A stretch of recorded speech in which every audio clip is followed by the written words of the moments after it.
मसूरी, बयानबाजी से गरमाई राजनीति। आरोप प्रत्यारोप तेज। मसूरी में इन दिनों राजनीतिक बयानबाजी तेज होती नजर आ रही है। कैबिनेट मंत्री गणेश जोशी के हालिया बयान के बाद आरोप प्रत्यारोपों का दौर शुरू हो गया है। इसी क्रम में पूर्व नगर पालिका अध्यक्ष और कांग्रेस नेता अनुज गुप्ता ने मंत्री के बयान पर तीखी प्रतिक्रिया दी है। हाल ही में मंत्री गणेश जोशी द्वारा अनुज गुप्ता को लेकर जेल भेजने संबंधी टिप्पणी की गई थी, जिस पर अब अनुज गुप्ता ने प्रेस कॉन्फ्रेंस कर पलटवार किया। उन्होंने मंत्री पर गंभीर आरोप लगाते हुए कहा कि गणेश जोशी स्वयं सैन्यधाम, पेयजल और उद्यान जैसे मामलों में कथित भ्रष्टाचार के आरोपों से घिरे हुए हैं। अनुज गुप्ता ने सवाल उठाया कि ऐसे में मंत्री को दूसरों पर आरोप लगाने का नैतिक अधिकार नहीं है। अनुज गुप्ता ने आगे कहा कि सत्ता परिवर्तन होने पर इन सभी मामलों की निष्पक्ष जांच कराई जाएगी। उन्होंने 2027 के चुनाव का उल्लेख करते हुए कहा कि जनता सब देख रही है और समय आने पर जवाब देगी। गुप्ता ने ये भी दावा किया कि नगर पालिका चुनाव के दौरान उन पर भ्रष्टाचार के गंभीर आरोप लगाए गए थे, लेकिन 1 वर्ष बीत जाने के बाद भी उनके खिलाफ कोई मामला सामने नहीं आया है। उन्होंने कहा कि वर्तमान में मसूरी में ट्रिपल इंजन की सरकार होने के बावजूद उनके खिलाफ कोई कार्रवाई नहीं हुई। वहीं कांग्रेस के वरिष्ठ नेता उपेंद्र थापी ने भी भाजपा सरकार पर निशाना साधते हुए कहा कि सरकार भ्रष्टाचार में लिप्त है। उन्होंने कहा कि कांग्रेस की सरकार बनने पर सभी मामलों की जांच कर दोषियों के खिलाफ सख्त कार्रवाई की जाएगी। मसूरी में इस तरह के आरोप प्रत्यारोपों से स्थानीय राजनीति का माहौल और अधिक गर्मा गया है और आने वाले समय में यह मुद्दा और तूल पकड़ सकता है। देखिए उत्तराखंड संवाद के लिए मसूरी से वरिष्ठ संवाददाता नितेश उनियाल की यह खास रिपोर्ट।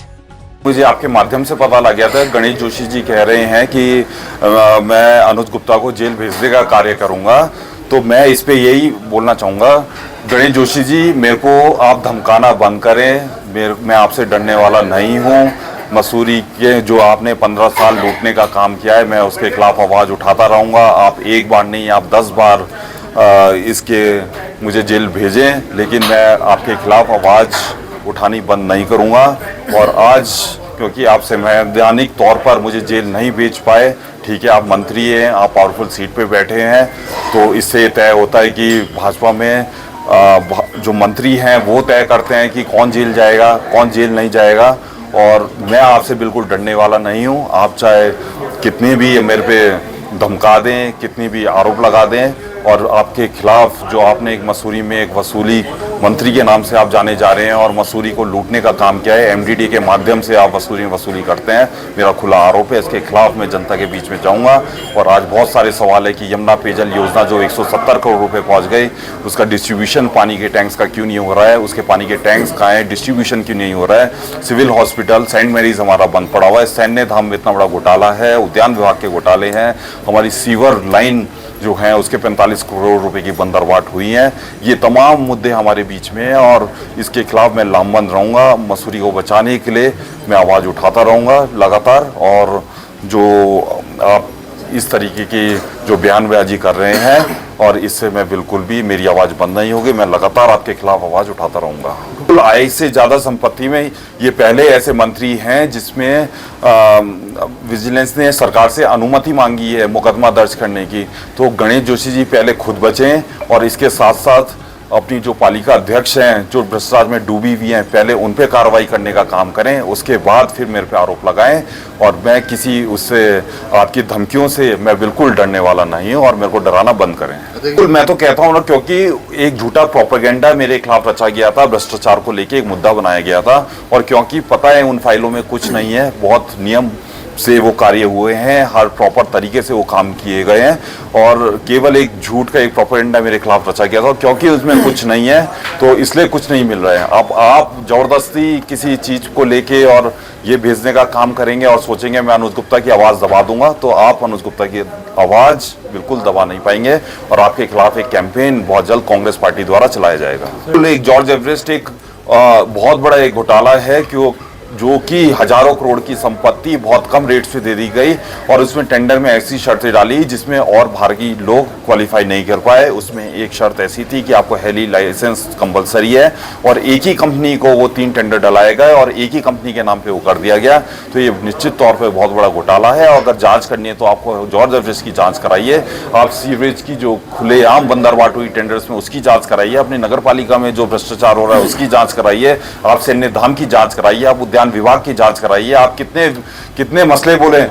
एक अभी हरिद्वार में हाई कोर्ट का एक डिसीजन आया है जिसमें हाई कोर्ट द्वारा एक टिप्पणी की गई है कि जो हमारे कृषि मंत्री है, कृषि विभाग द्वारा जो जमीन है, कृषि भूमि नहीं बचाई गई, ये एक फेलियर है इनका। ये कृषि जो भूमि है उसको लुटाते गए, उस पर निर्माण करते चले गए और जो कृषि भूमि थे उसको अवैध तरीके से उस पर निर्माण कराने का मामला वहां से आया है। तो इससे प्रूव होता है कि मंत्री रहते हुए ये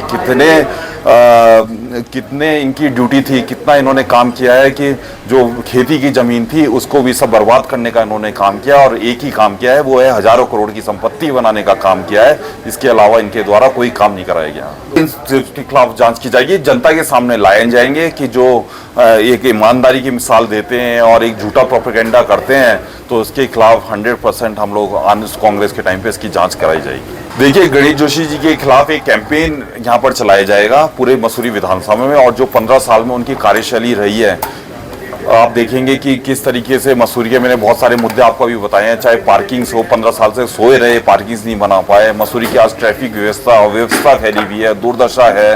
आज पानी में घोटाले, सीवर्स में घोटाले, सीवर बह रहा है, सड़कों पे बह रहा है, कितने तमाम मैं मुद्दे बताऊं। एमपीजी कॉलेज में एमकॉम बंद करा दिया है, सिविल हॉस्पिटल में डॉक्टर्स नहीं है, सेंट मैरीज हॉस्पिटल बंद करा दिया, क्या क्या मुद्दे मैं आपको बताऊं।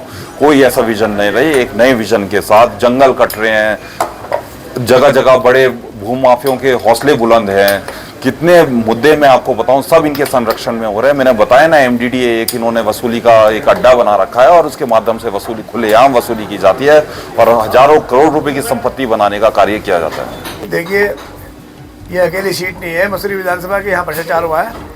पूरी भारतीय जनता पार्टी सरकार ही भ्रष्ट है, पूरे प्रदेश में भ्रष्टाचार है। धामी जी भ्रष्ट है तो सारी सरकार भ्रष्ट है। अब प्रमाण तो किसी चीज़ का होता नहीं, लेकिन जो इस समय आप लगा लीजिए, खनन लगा लीजिए, शराब लगा लीजिए, जो सरकार की जो नीति दिखने की तो कुछ और है मीडिया के माध्यम से, लेकिन अंदर से कुछ और है। इस समय जो सब चीज़ें महंगी, बजरी महंगी, पत्थर महंगा, रियल्टी महंगी, तो ये भ्रष्टाचार का परिणाम है कि जब रियल्टी बढ़ी है तो इसका मतलब जो है, जो अंडर हैंड काम होते हैं, जो अवैध रूप से काम होते हैं, वो ही बड़े होंगे।